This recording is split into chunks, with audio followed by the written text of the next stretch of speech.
कमी झालं माझं, कारण सर्व इंजिनियर मुलं आणि त्यांच्याबद्दल मी आपलं मराठी काहीतरी बोलणार, गरीब शेतकरी आणि काय ते शब्द पण भारी आहेत ना, प्रोटोटाइप, व्हॅलिडेशन, त्यानंतर काय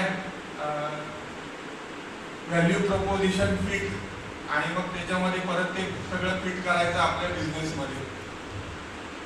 आणि ते तुम्हाला परत सांगायचं की जे पुढे जाऊन चांगले उद्योजक होतील आणि ते उद्योजक आमच्या ऍग्रिकल्चर फील्डला कुठेतरी सहाय्यभूत होतील, अशी आमची अपेक्षा आहे. कारण इंजिनिअरिंग म्हणजे शेतकऱ्यांना आताच्या घडीला जी मोठी आवश्यकता वाटते ती इंजिनिअरिंगची आहे, किंवा तुमच्यासारख्या तरुणांची जी ऍग्रिकल्चर रिलेटेड करतात. कारण तुम्ही जर का आमच्यासारख्या शेतकऱ्यांचा किंवा आमच्या शेतकी फील्ड मधला जर विचार केला तर 10 वर्ष इंजिनिअरिंग, 10 वर्ष IT सेक्टर मध्ये काम करणारे शेतीमध्ये उतरतात, एक गोष्ट, आणि जे शिक्षण घेत नाहीत ते शेती करत असतात.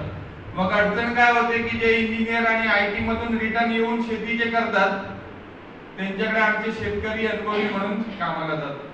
म्हणजे ही सगळी संकल्पना टाळून किंवा ही सगळी जी काही पद्धत आहे ती थोडीशी टाळून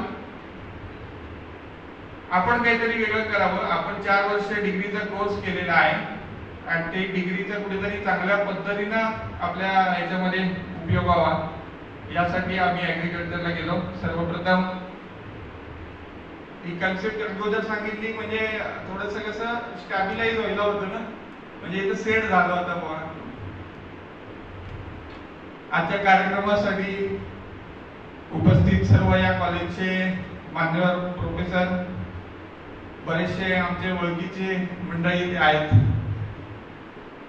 सर्वांचं सर्वप्रथम स्वागत करतो. आणि आपण सर्व विद्यार्थी की जे पुढे जाऊन एक उद्योजक होणार आहेत, 2-3 प्रश्न होते मला, विचारू का विद्यार्थ्यांना?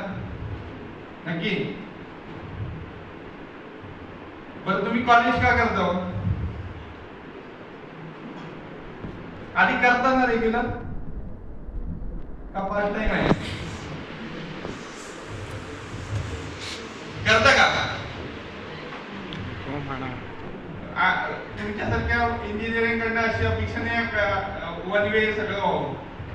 बरं, मी सांगतो की 4 वर्ष ऍग्रिकल्चर झाल्यानंतर व्यवसाय काही नव्हता, नोकरी मिळत नव्हती आणि बाहेर जाऊन नोकरी करण्याची इच्छा पण नव्हती आणि तशी नोकरी करण्याची पण इच्छा नव्हती. त्यामुळे मी सगळी कामं केलेली आहेत. म्हशी राखणं, म्हशीचं दूध काढणं, शेतामध्ये जाऊन काम करणं आणि सगळ्यात म्हणजे भिक्षुकी पण करतो, म्हणजे काय म्हणतात त्याला, पूजापाठ करणं ते पण करतो. त्यामुळे 3 तास पूजा करायची सवय आहे मला. म्हणजे वॉचमॅन आर्मी सारखं वनमॅन शो मी करू शकतो. पण इथे जर का आपल्याला काहीतरी मला तुमच्याकडे घ्यायचंय असं माझी प्रकार इच्छा आहे, त्यामुळे तुम्ही पण जरा बोललात तर बरं होईल. कारण बिझनेस हा एखाद्या लेक्चर मध्ये शिकून किंवा एखाद्या कार्यक्रमाला जाऊन बिझनेस करता येतो. हे जे काय आहे व्हॅल्यू ऍडिशन किंवा व्हॅल्यू प्रोटोटाइप व्हॅलिडेशन आणि व्हॅल्यू फिट, ह्या सगळ्या गोष्टी ह्या एका दिवसात होतात का? एका दिवसात घडू शकतात.